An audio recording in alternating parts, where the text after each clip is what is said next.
Allah'tan kesin. Kırış. Kırış. Allah.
...1962 doğumluyum.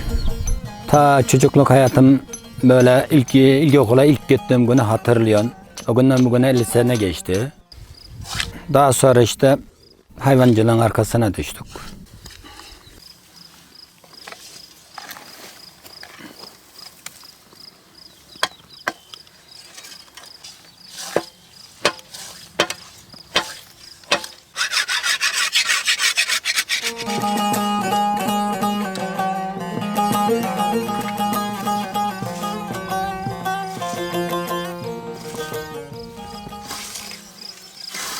Giden babam çayır her adam içemez oğlum derdi, biliyor musun, kendi kendine.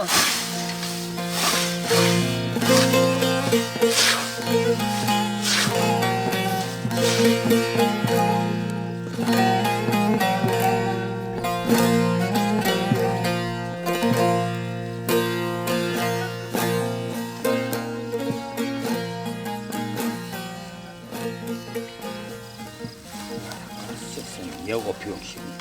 İşe yarayacağım. Al sana bak, kışlık hazırlık.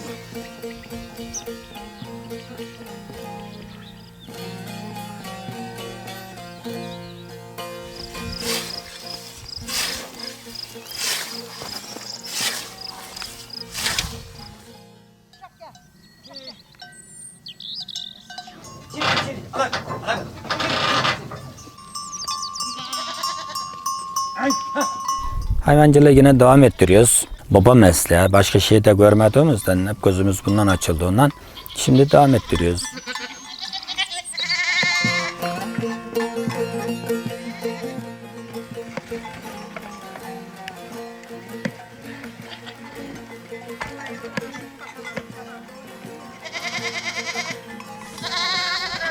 Şu anki işimiz kolay. Kolay ama tabi biraz da artık beden biraz yaş ilerlediğinden zor geliyor artık, ama yani eskisine bakarak çok kolay. Daha sonra işte bir traktör almamız bizim işi biraz kolaylaştırdı.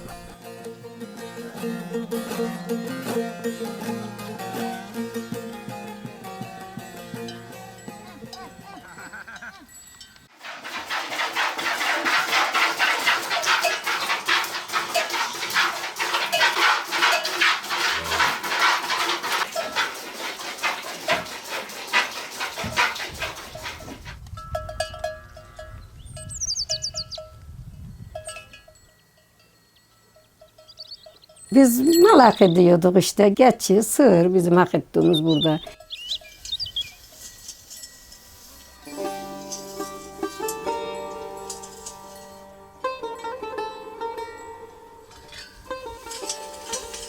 ısınıyor bu aylarda hemen hemen işte bu aylarda çıkmış oluyorduk buraya. Mal otlatmak için işte. Şu anda sinekten, sıcaktan suya daralıyor. Burada havan alıyor, mal mesela her dereden bir su içiyor.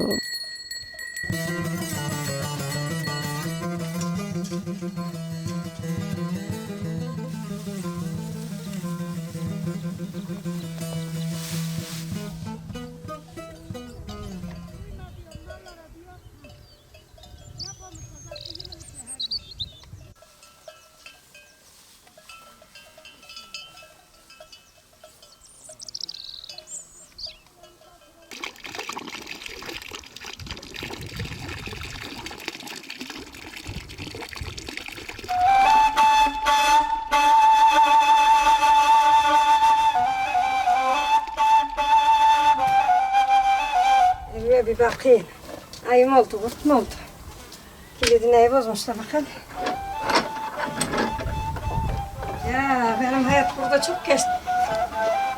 Hemen rahat ediyordum. Öğlen deyince yatıyordum şurada.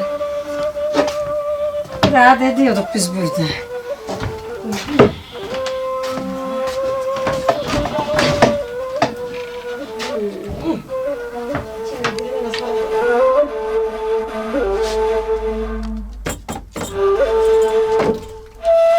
Evvelden beri bizim büyüklerimizin mekanı. Eskiden buraya yapısı olanına göçermiş. Yapısı olmayanlara hemen buradan kovallarmış. Ben 17 sene düneyim oldu hemen hemen buraya göçeli. 2 senedir, bu sene de 3.'ye gidiyor, yaylaya gidelim biz. Aslında ben burayı seviyordum da. Lakin oranın alatiriği var, buranın alatiriği yok. Yolu iyi değil, bir yalnızlık sıkıntısı vardı. Gece o zamanlar çok kurt oluyordu. Burada gece durmadan geçi ürküyordu.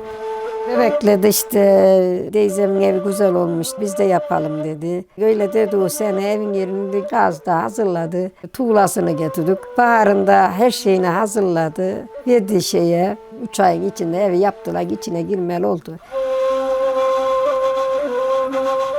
Ekmeği derdik gümüşüngeyle, o bana, ben ona hiç yalnız ekmek etmedik. Ekmeği diyen gel derdi, bağırdı. Rahmetlik Hacı dayı bağırdı öyle. Orada ekmeği derdik. Rahmetlik Hacı dayı bize çay ediverdi. Her şeyi salatalı getirirdi. Onu da bir salata yapardık. Onun o evine oturduk, onu bir tatlı yerdik orada, bir sarardı, bir sarardı. Bu evin bize var ya her yerden iyiydi. Yaylanın evinde yoktu bu evindeki tat. Çok sarardı, çok sarardı. Üründen yanı da bura bolluydu. Burada ben 120 geçe sağdım. 3-4 tane inek sağdım. Pendille böyle taşlara böyle dizelenirdi. Şimdi ondan yok ki, o bolluk yok, kaynı geçti artık. Yapıla da bitti zaten, kalmadı buralarda. Bite bite gidiyor yani.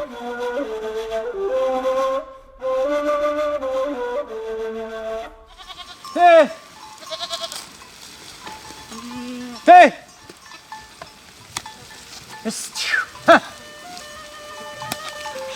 Büyük ihtimal insanlara bugün bir ormanın şefi, üniversite hayatı görüyor, okuldan çıkıyor.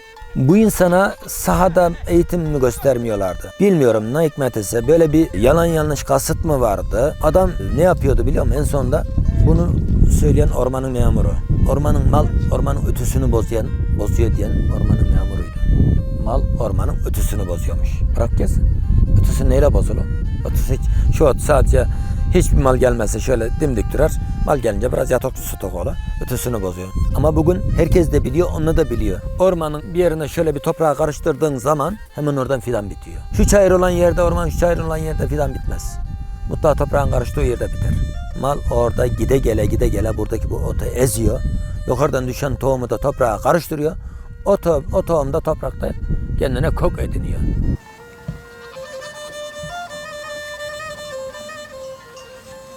Hey! Hey!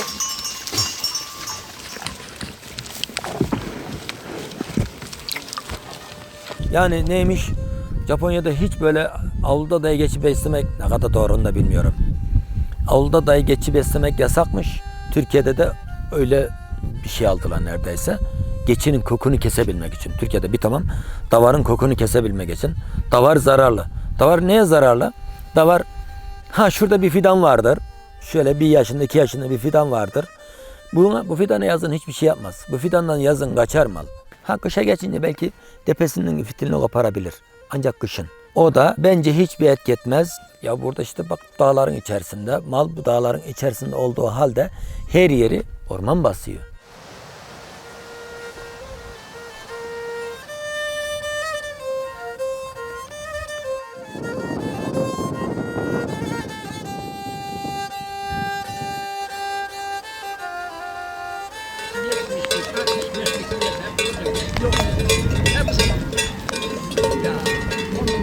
Ama bunun şartlarında öyle bir hal aldı ki biz bu davarcılığın kökünü bitireceğiz.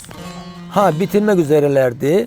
Ne oldu? Sonuçta 1 kilo et yenmez oldu. Yani şu anda insanoğlunun hayatına lüks bir şey olarak girdi neredeyse. Türkiye'de çok hayvan vardı, çok mal vardı bir zamanlar. Böyle milyon milyon koyun vardı, milyon milyon davar vardı. Ama bütüdüler.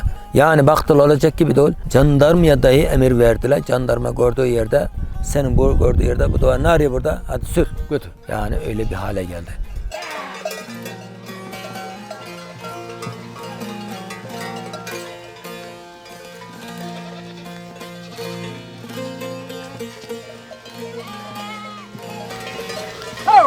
Hala şunu hatırlıyorsun. Bizim çocukluğumuzdan bugüne kadar ormancılara verdiğimiz o lüzumsuz adını ne dersen de verdiğimiz cezayla elimizden çıkan o tam şu anda bir daire parası. Tam bir daire parası eder kesinlikle.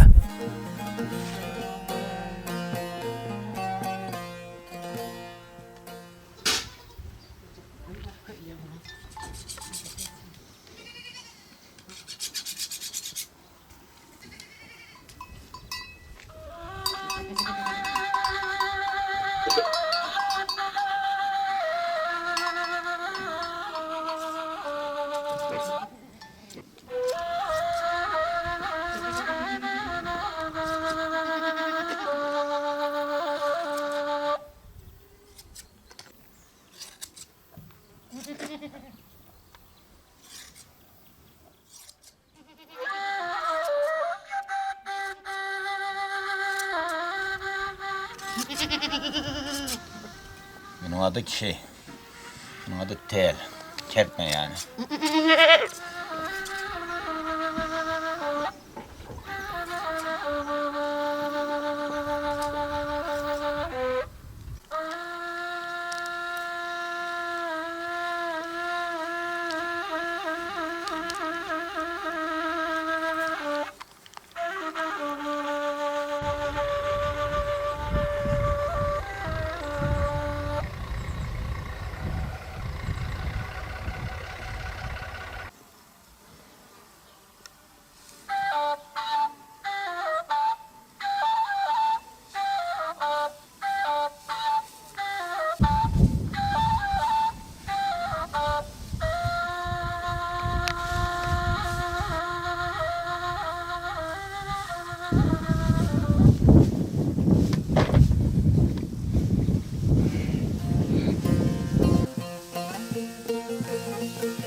Ekim aylarında, Ekim ayının işte son 25'inden sonra arpa, buğday, yulaf hayvanları beslemek için her yıl ekiyoruz. Bu Haziran'ın 10'undan 25'ine kadar Haziran ayının burada da hasadını yapıyoruz. Buradan da işte mesela ben ürettiğim hayvancılığın ihtiyacını buradan tedarik ediyorum. Yeminini, samanını, şunu bunu. Allah'a şükürler olsun. Hem kendime hem aile fertlerini bir şekilde kimseye muhtaç etmeden bunlarla geçindiriyorum.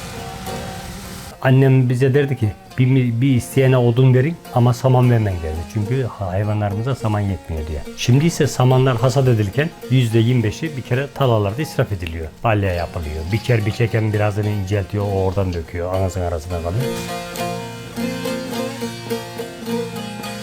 Bizim bebeklik, daha uzun bir çocuk çağında tarlayı öküzüne aktarıyoruz. Öküzle harman yaparken amcam bana derdi ki oğlum öküzleri koş öküz arabasına filanca diye yerdeki tarlaya git. Ben öküzleri koşup arabayla o tarlaya inene kadar amcamdan sabah namazını kılardı, cemaatine gelirdi. Hemen 4 tane dut sap koyunca öküz arabası doluyor. Göt harmana boşalt bir daha 3 kere dönerdik, bir harman oluyor. Bir harmanı 29 kere topladığımızı hatırlıyorum.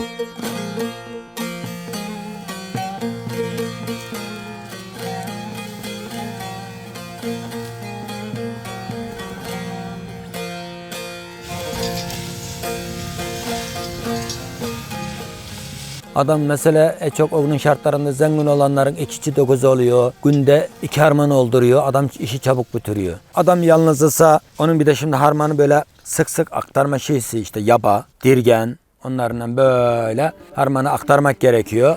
Bunda sık sık adamın elemanı vardı böyle aktarıverirse, altın üstüne getiriverirse, öküz bir yandan içinde dönerse bu harman akşama da oluyor. Akşamda işte süpürgeyle, dırmığıyla sap saman toplu vaziyette toplanıyor. Rüzgara karşı başlıyor yabayla savurmaya. Dene içerisinde olduğundan böyle savuracak. Rüzgar esiverirse gayet iyi. Esmese bir batar ondan sonra geri düşer. Dal kımıldamıyor. Bu akşam da dal kımıldamıyor. Bir sefer de adam şimdi şuraya toplamıştır. Saman böyle gelecektir. Şuradan aşağı aşarsa saman başa gidecek. Cık, olmadı. Bu akşam da rüzgar tersten açtı. Olmadı. 9 lira günün şartlarında hozlan sineğe konarsa Allah korusun harmandan, düveninden beraber harmandan kaçıyor 9 lira. Hem de nasıl kaçıyor ha? Eskiden kemallar çok hızlı vız tutuyordu. Şimdiki öyle vız tutmuyorlar. Bu arada düvende artık hele bir taşlara maçlara isabet ettiyse ne düvenin altında taş kalır, ne kendinde kırılmadık bir şey kalır. İşin ortasında öküz oradaki samanın içine şey yapmasın, gübre yatmasın diye orada hemen bokçana hazır. O hemen tuttun. Bu arada dön uykun gelir düvenin üzerinde. Öküz de harmandan çıkar gider haber olmaz. Bu işler oldu da.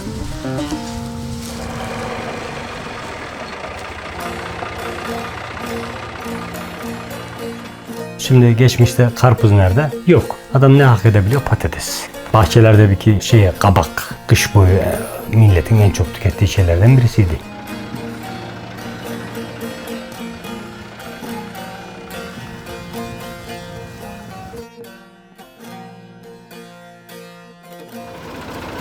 Köyün nüfusunun yaşlandığı için, genç nüfus olmadığı için köyde işçi bulamayınca 3-5 kişi işçi kalmış. Ona da diyor ki ya ben böyle bir işim var deyince diyor ki adam ben 150 kağıt alırım. Ya 4 adam tutsam diyor 600 kağıt. Zaten bu tarladan kaldırdığı şeyin tamamı 1 milyarsa 600 kağıt oraya verince 400 kağıt kalıyor. Adam 400 kağıtla uğraşmaya değer mi diyor, değmez. O zaman ne yapıyor? En ucuz yolu neyle? Bunun balya yapmak. Tabii ki burada biraz böyle ya yevmiyeli insan tutacaksın ya da yakın akrabalar yardımcı olacaklar. Böylelikle de dayanışmayı sağlanmış oluyor. Teknoloji sosyal ilişkileri tamamen zayıflattı. Mesela evdeki teknoloji bile insanı dışarıdaki insanlarla olan bağlantısından koparıyor.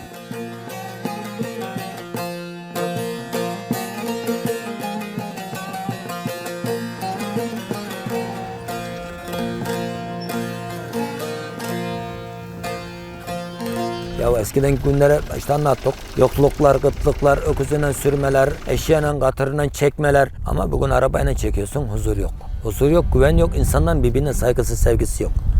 Adam evinde bir televizyon, kimse kimsenin ilgilenmez. İnsanlar biraz daha böyle zenginledikçe, birbirlerine karşı olan ihtiyaçları da azaldıkça mı desem, yani bu şekilde bir bakıyorlar.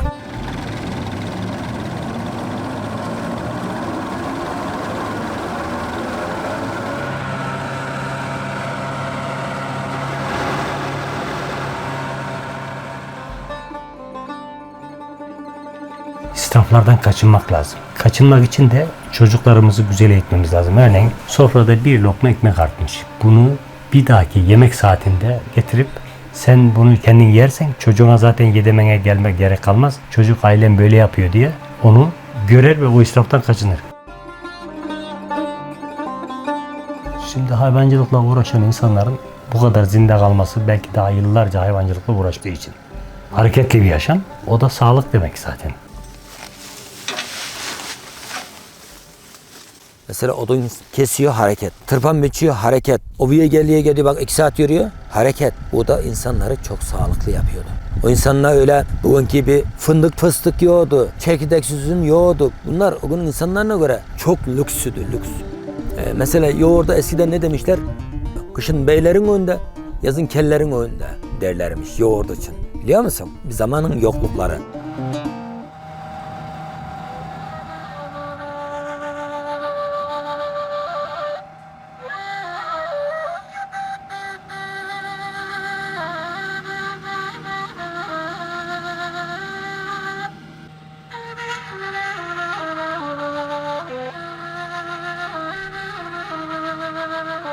O günün şartlarında zaten saman çok kıymetli. Öküzenen ekilen şey, öküzenen kaldırılan şey ne da bir şey olacak. Onun için saman o kadar kıymetli. Onun için bir avuç saman bir yere gitmeyecek.